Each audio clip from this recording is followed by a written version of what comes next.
அனைவருக்கும் வணக்கம். நீங்கள் தமிழ் அடிக்கடி பார்த்துருப்பீங்க இந்த பேரை. வருத்தப்படாத வாலிபர் சங்கம்னு ஃபேஸ்புக்கில் இந்த மாதிரி பேர்லாம் குரூப்பும் இருக்குது. பசங்க இப்போ சில பேர் தனியாகவே பண்ணியிருக்காங்க, இப்போ ஒரு ஐடி வச்சுருக்காங்க. அந்த மாதிரி இது ஒரு படம். ஆக்சுவலாக 2013 வந்தது. இது ஒரு நகைச்சுவை படம்.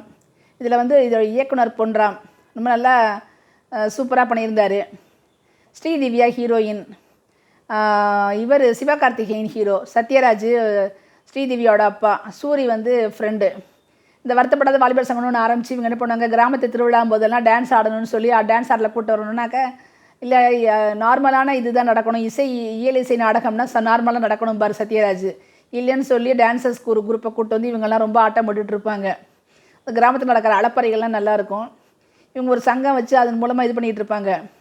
அப்போ இவர் என்ன பண்ணுவார், இந்த ஒரு லதா பாண்டின்ற தான் ஸ்ரீதேவியோட டீச்சர் ஒருத்தவங்களை இவர் லவ் பண்ணுறதா சொல்லிவிட்டு லெட்டர் கொடுப்பார் அந்த பொண்ணுகிட்டே.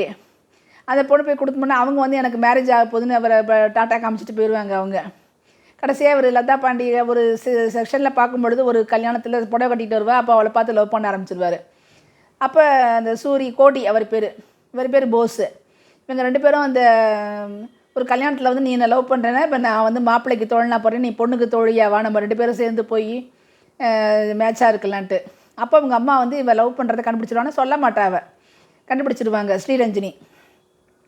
இவங்க அப்பாவுக்கு வந்து என்னென்னாக்க, சத்யராஜுக்கு வந்து அவர் சிவனாண்டி, அவருக்கு வந்து அந்த துப்பாக்கி தான் உயிர். அவர் வேட்டைன்னா ரொம்ப பிரியம், வேட்டைக்கு போயிட்டு இருப்பார்.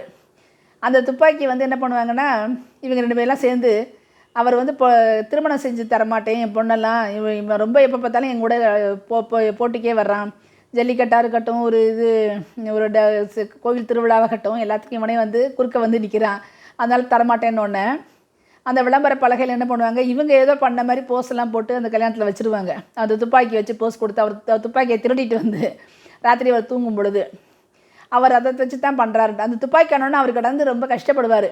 அவருக்கு ஆக்சுவலாக ஒரு இருட்டில் நடக்கிற தூக்கத்தில் நடக்கிற வியாதி இருக்கும். இந்த துப்பாக்கி காண போனோன்னா யாருன்னு கொண்டு வந்தால் நான் அவங்கள சுட்டு கொண்டுடுவேன் அப்படி இப்படின்னு திட்டிகிட்டு இருப்பார். அப்போ தூக்கத்திலே கொண்டு போய் இங்கே வச்சுருவாங்க, கிச்சனில் கொண்டு போய் வச்சுருவாங்க. மறுநாள் போய் சொல்லுவாள், அந்த கூட்டத்தில் வந்து எல்லாரையும் சூரியெல்லாம் போட்டு அடிக்கும் பொழுது போட்டு நீ தான் திருடிட்டு போனீங்க அவருடைய துப்பாக்கின்னு சொல்லி கேட்கும்போது, இல்லைன்னு சொல்லிட்டு இருக்கும்போது, நீங்கள் தூக்கத்தில் நடக்கிற வியாதி இருக்கிறது தான் உங்களுக்கு நீங்கள் கொண்டே மேலே வச்சுட்டீங்கன்னு. அதுக்கப்புறம் ஒரு வழியாக ஸ்ரீதிவ்யா அவரை லவ் பண்ணுறதை ஒத்துப்பாங்க. அதுக்குள்ளே சிவனாண்டி இவங்க ரெண்டு லவ் பண்ணுறதை பார்த்துட்டு அவரே என்ன பண்ணுவார், முதல் ரெண்டு பொண்ணுக்கும் கல்யாணம் பண்ணி ரொம்ப கஷ்டப்படுறோன்னு சொல்லிட்டு இவன் கூட அவர் ஒரு இடத்துல கல்யாணம் பேசியிருப்பார். ஆனால் அந்த இடம் அவருக்கு பிடிக்காது.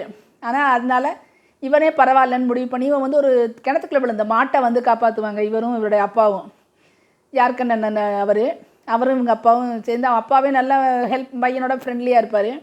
காப்பாற்றினால சிவனாண்டிக்கு இறக்கம் ஏற்பட்டு நல்ல பையனாக இருக்கான்னு சொல்லிட்டு பணம் கொடுத்து மலை மேலே போய் குடியிருக்க சொல்லுவார். போய் மலையில் போய் பார்த்துட்டு வருவாங்க. பொண்ணை அவர் மாசமாக இருப்பார் வேறு. அவரை இவ வந்து கொண்டுட்டாருன்ற ஏதோ ரூமர் பரவி போலீஸ்காரங்கள்லாம் மேலே போவாங்க. நடுவில் இவளுக்கு கல்யாணம் ஏற்பாடு பண்ணும்போதே இவ வந்து கல்யாணத்தை நிறுத்துறதுக்காக ஆள்லாம் அனுப்புவான். பெண் போலீஸெல்லாம் போய் நிறுத்திடுவாங்க. கல்யாணம் மேஜராகாத பொண்ணு கல்யாணம் பண்ணிட்டாங்கன்னு சொல்லிட்டு, அதாவது 19-20 வயசு ஆகாத பொண்ணுக்கு பண்ணுறாங்க, ஸ்கூல் பொண்ணுக்குன்ட்டு. கடைசியாக இவங்களே கல்யாணம் பண்ணிட்டு போய் மலையில் இருப்பாங்க. அப்போ பார்த்திங்கன்னா இந்த மாதிரி போலீஸோட போகும்பொழுது சிவகார்த்திகேயன் மாடு ஓட்டிகிட்டு வருவார். நல்லா பள்ளமாக இருக்கும், பயமாக இருக்கும் விழுந்துருவாங்களோன்ட்டு. அங்கே ஒரு வீடு இருக்கும். அப்புறம் போலீஸ்காரனே மேக்கம் போட்டுருவார். அப்புறம் ஊருக்குள்ளே வந்து அவர் சொல்லுவார், ஊருக்குள்ளே மட்டும் வந்துடாதீங்க, இங்கேயே இருங்கன்ட்டு போயிடுவார் சிவனாண்டி. ₹1,00,000 கொடுத்துட்டு போகிறேன்ட்டு. திரும்ப பார்த்தா ஊருக்கிட்ட வீட்டில் வந்து நிற்பார் போஸ். ஏன்னு கேட்டாக்கா, எங்கள் அப்பா ₹1,10,000 கொடுத்தாரு, அதனால நான் வந்துட்டேன், நம்ம அப்படிலாம் இருக்கக்கூடாதுப்பா, நம்ம பேர்லாம் கெட்டுறணுன்னு.